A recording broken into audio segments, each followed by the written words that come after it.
चींटियों की एक बड़ी सी बांबी के पास चिंपी नाम का एक टिड्डा रहता था। चिंपी बहुत ही मनमौजी और आलसी स्वभाव का था।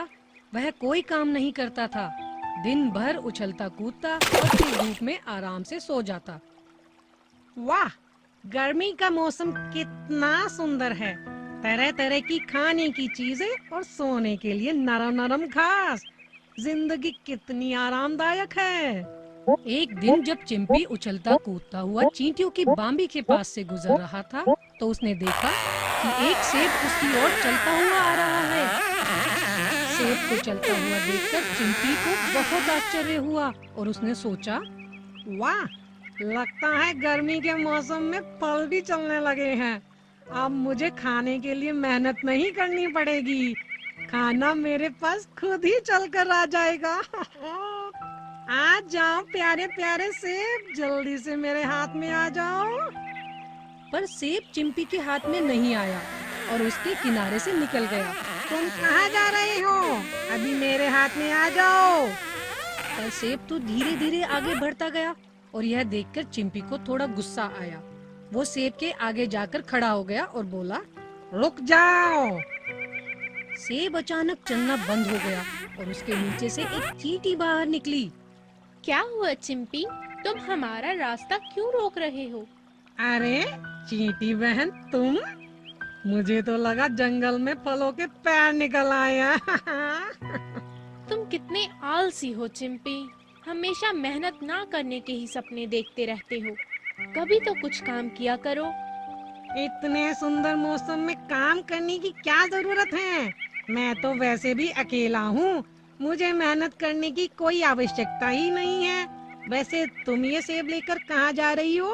हम ये फल और खाना अपनी बांबी में रखने के लिए जा रहे हैं। तुम लोग इतनी मेहनत क्यों कर रही हो? आराम से इस खाने को खाओ और धूप में सो जाओ। हम ये खाना सर्दी के मौसम के लिए इकट्ठा कर रहे हैं। सर्दी के मौसम में फल और पत्ते सभी खत्म हो जाएंगे। अगर हम सर्दी के मौसम के लिए अभी से चीजें इकट्ठा नहीं करेंगे तो हम सर्दी के मौसम में भूखे ही मर जाएंगे।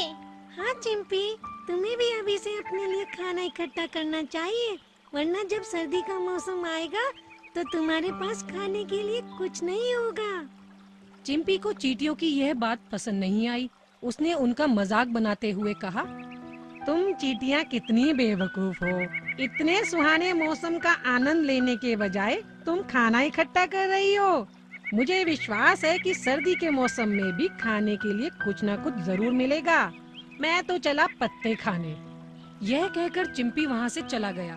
धीरे धीरे गर्मी का मौसम बीता और चिंपी अपना सारा समय सिर्फ हरी घास खाने और सोने में निकाल देता। खूब सारी हरी घास और फल खाकर चिंपी अब काफी मोटा हो गया था। फिर एक दिन आराम करते हुए उसने सोचा, वो चींटियां भी कितनी मूर्ख है। गर्मी का मौसम केवल खाना इकट्ठा करने में ही बर्बाद कर दिया। तभी उसकी नजर चींटियों की एक बहुत बड़ी लंबी कतार पर पड़ी। वह सभी पत्ते और लकड़ियां लेकर अपनी बांबी की तरफ जा रही थी। क्या तुम लोग लकड़ियां और पत्ते भी खाती हो? चिंपी ने चींटियों का मजाक बनाया। नहीं चिंपी, ये सामान हम सर्दी के मौसम में अपनी बांबी को गर्म रखने के लिए इकट्ठा कर रहे हैं। लकड़ी और पत्तों की मदद से हमें सर्दी के मौसम में पड़ने वाली बर्फ से कोई नुकसान नहीं होगा। जब बाहर ठंडा हो रहा होगा तो हम अपनी बांबी में आराम कर पाएंगे। तुम भी अपने लिए घर का इंतजाम कर लो, वरना बाद में हमसे मदद मांगने मत आना। मैं तो अकेला रहता हूँ, मुझे घर की क्या जरूरत। किसी भी पेड़ के पत्ते पर जाकर रह लूंगा। तभी पीछे से आती हुई चींटी का पैर एक पत्थर पर टकराया और उसे चोट लग गई। मेरा पैर! सारी चींटियां उसके पास पहुंच गई। क्या हुआ? क्या हुआ? मेरा पैर! इसमें बहुत दर्द हो रहा है। मैं अब घर कैसे जाऊंगी? तुम चिंता मत करो बहन, हम तुम्हें अपनी पीठ पर घर ले जाएंगे। तुम चिंता मत करो बहन, हम तुम्हें अपनी पीठ पर घर ले जाएंगे। नहीं, हमारी बाम्बी तो यहाँ से बहुत दूर है और फिर ये लकड़ियाँ और पत्ते भी वहाँ पहुँचाना जरूरी है। चिंपी आलसी तो था, मगर वह दयालु और मददगार स्वभाव का था। घबराओ नहीं, मैं तुम्हें अपनी पीठ पर बैठाकर तुम्हें तुम्हारी बाम्बी तक पहुँचा दूंगा। आ जाओ, मेरी पीठ पर बैठ जाओ। चिंपी चींटी को पीठ पर बैठाकर उड़ गया। चींटी को आसमान में उड़ने में बहुत मजा आ रहा था। ऊपर से पूरा जंगल कितना सुंदर दिखाई देता है। तुम कितने भाग्यशाली हो चिंपी। थोड़ी देर बाद चींटी ने चिंपी से कहा, हो रहा मेरा घर, मुझे उस पेड़ के नीचे ले चलो चिंपी। जब वह दोनों पेड़ के पास पहुँचे तो चिंपी ने देखा हजारों चींटियां लकड़ी और पत्ते लेकर बाम्बी में जा रही थी। तुम लोग क्यों अपना जीवन लकड़ियाँ इकट्ठा करने में व्यर्थ कर रही हो? मेरी तरह जिंदगी का आनंद उठाओ ना। ये तो तुमने कुछ समय बाद ही पता चलेगा। अच्छा, अब मैं चलती हूँ। तुम्हारा बहुत बहुत धन्यवाद चिंपी। समय तेजी से निकलता जा रहा था और अब पतझड़ का मौसम आ चुका था। लगभग सारी हरी पत्तियां और फल सूख चुके थे, लेकिन चिंपी ने अभी भी अपनी आदत नहीं बदली। वह बची खुची हरी पत्तियां खाता और गाना गाने में ही अपना समय व्यतीत कर देता। धीरे धीरे कर सर्दी का मौसम आ गया। चारों तरफ ठंडी हवा चलने लगी और जमीन पर बर्फ की चादर बिछ गई। अब किसी भी पेड़ पर ना ही कोई पत्ता और ना ही कोई फल था। चिंपी दिन भर खाने की तलाश में इधर उधर भटकता, पर खाने के लिए कुछ भी नहीं मिलता था। उसे कई दिनों तक भूखा रहना पड़ा और इस कारण वह धीरे धीरे बहुत पतला हो गया था। दूर दूर तक चारों ओर बर्फ के सिवा कुछ नजर नहीं आ रहा था और चिंपी ठंड के कारण ठिठुर रहा था। उसने सोचा, अगर मुझे कुछ और दिन खाना नहीं मिला तो मैं भूख के कारण मर जाऊंगा। तभी उसे याद आया कि गर्मियों के मौसम में चींटियों ने ढेर सारे फल और खाना जमा कर रखा था। उसने सोचा, अब मुझे चींटियों से मदद मांगनी ही होगी। वो ठिठुरता हुआ चींटियों की बाम्बी के पास पहुंचा और चिल्लाया, कोई है? मेरी मदद करो, कोई सुन रहा है?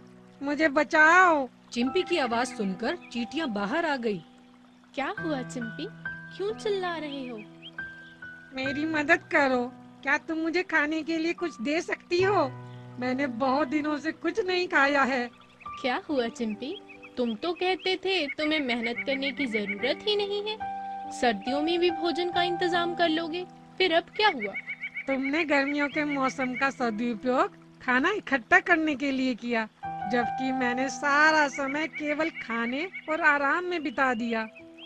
इसको खाना देने की कोई जरूरत नहीं है। जब हम खाना इकट्ठा कर रहे थे तो इसने हमारा मजाक बनाया। इसको सजा मिलनी चाहिए। नहीं नहीं, हमें इसकी मदद करनी चाहिए। जब मेरे पैर में चोट लगी थी और मैं चल नहीं सकती थी तो चिंपी ने ही मुझे पीठ पर बैठाकर यहाँ पहुँचाया था। यह सुनकर सभी चींटियां चिंपी की मदद करने के लिए तैयार हो गई। उन्होंने उसको खाने के लिए कुछ फल दिए और उसके लिए एक घर बनाया। दिनों में चिंपी फिर से स्वस्थ हो गया।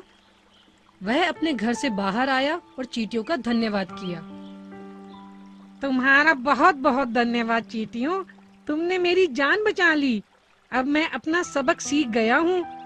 हमें कभी आलस नहीं करना चाहिए और भविष्य की तैयारी पहले से ही करनी चाहिए।